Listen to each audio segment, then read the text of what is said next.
এমন কোন শক্তি এখনো তৈরি হয়নি বাংলাদেশে তোমারে যে আওয়ামী লীগ সরকারকে তারা উৎখাত করতে পারে। তোমারে বিএনপি কে রুখে দাঁড়াবে এমন কোন শক্তি বাংলাদেশে হতে পারে? নতুন নেতা হইছে না, তোমার মতো এমন পার্টি নেতা কত ঘরে ঘরে, এগুলা সব থাকে না কিছুদিনের জন্য।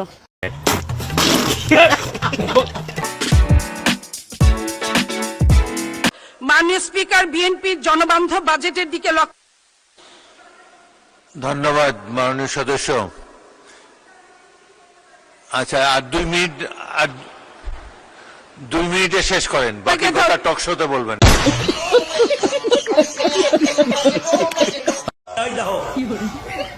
হ্যালো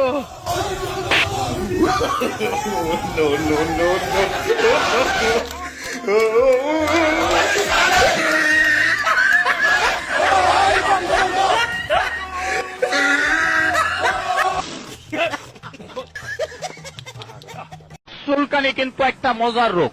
যখন চুলকানি শুরু হয় মনে হয় 70 টাকার ওজের কামলা লইয়া চুলকাই, কি যে ভালো লাগে চুলকাইতে। হাইরে মজার চুলকানি, চুলকাইতে চুলকাইতে চামড়া তুলা ফলাইছেন, ভালো জায়গা চুলকাইয়া গাও।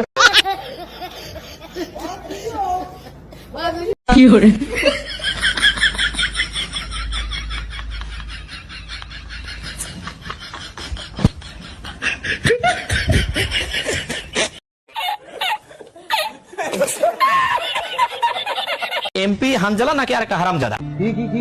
এমপি হানজালা নাকি আর একটা হারামজাদা? আমরা আওয়ামী লীগের হারামজাদাদেরকে দেখেছি, মানে তাদের আচরণটা এরকম যে বিএনপি ক্ষমতায় থেকেও বিএনপি ক্ষমতায় নাই, আর ক্ষমতায় আছে আপনার এই জামাত ইসলাম। তোর মাথা নষ্ট। রাশেদ খান নামে একটা লোক আছে না, এটা কাবিলের প্রেতাত্মা।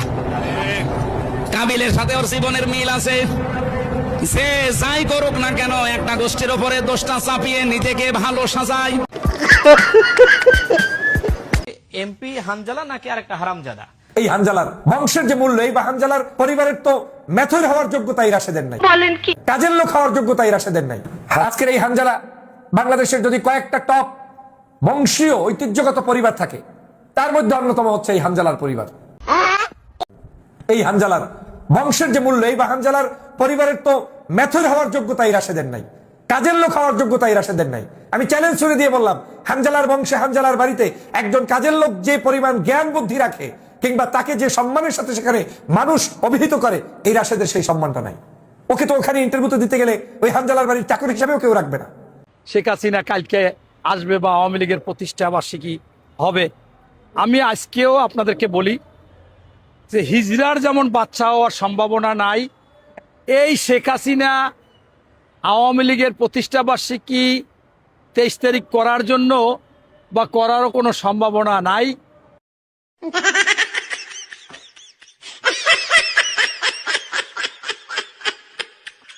চিড়িয়াখানায় রাশেদ খানকে রেখে আসবো, ডোনাল্ড ট্রাম্প নামে যে গরু আছে সে গরুর সাথে, বলেছেন এমপি হানজালা। সেলুট ভাই আপনাকে। আমার জামাই সৌদি আরব যাব 3 বছরের নিগেন। সৌদি আরব গেলে আমি বিয়ে বসবো।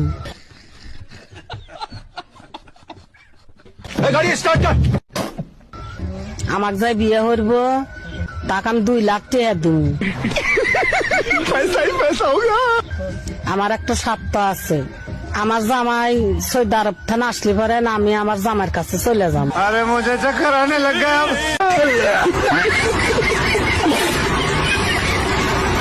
আমার ছোট বোন, ও আমাকে বললো যে তুমি 16 কোটি মানুষকে ভাত খাওয়াও, তুমি কি আর কয়েক লক্ষ লোককে খাওয়া দিতে পারবে না? আর কয়েক লক্ষ লোককে খাবার দিতে পারবে না?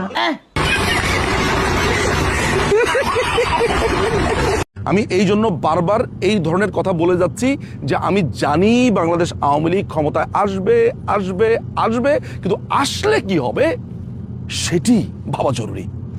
তাতে আমার বাল ছেঁড়া গেল। সর্বপ্রথম করণীয় হলো দালাল মুক্ত দেশ গড়তে হবে। অনেকে মনে করেন ভারত আমাদের শত্রু, আমি মনে করি বাংলাদেশি ভারতীয়রা আমাদের সবচেয়ে বড় শত্রু। এই বাংলাদেশি ভারতীয়দের থেকে এই দেশকে মুক্ত করতে হবে।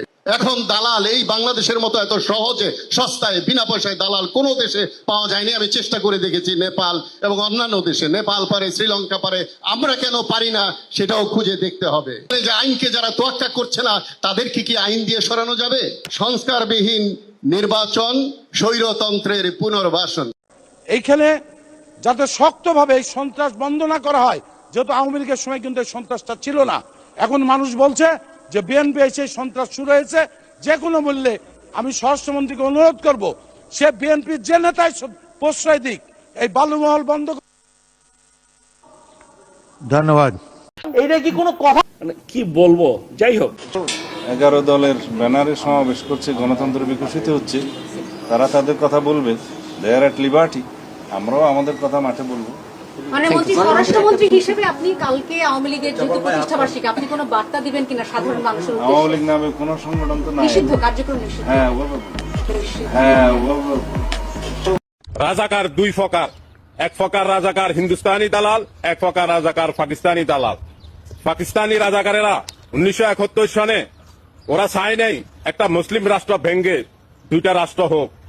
তারা দালালি করেছিল দেশপ্রেমের পক্ষে এবং ইসলামের পক্ষে, এবং তারা কেউই দেশের ধন সম্পদ চুরি করে পাকিস্তান পালিয়ে যায় নাই একজনও। আজ তারা একজনও পৃথিবীতে বেঁচে নেই। আর হিন্দুস্তানি রাজাকারেরা গত 55 বছর ধরে এই দেশকে লুটে ফুটে হিন্দুস্তানে বাড়ি গাড়ি করতেছে।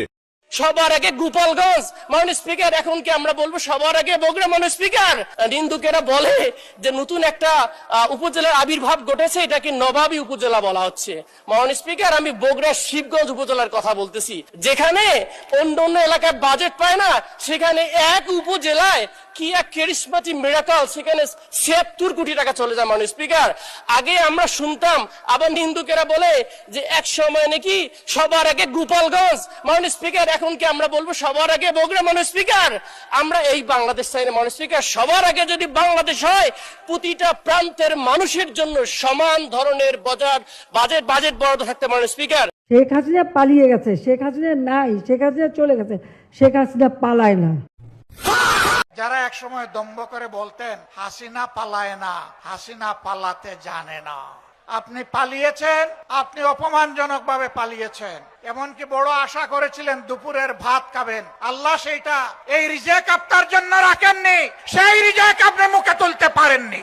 রান্না ভাত ফেলে দিয়ে আপনাকে বাংলাদেশ থেকে চলে যেতে হয়েছিল। কোথায় গিয়েছেন? 15.5 বছর যাদের সেবা দাসী হিসেবে আপনি কাজ করেছিলেন, তাদের কুলে গিয়ে আপনি আশ্রয় নিয়েছেন।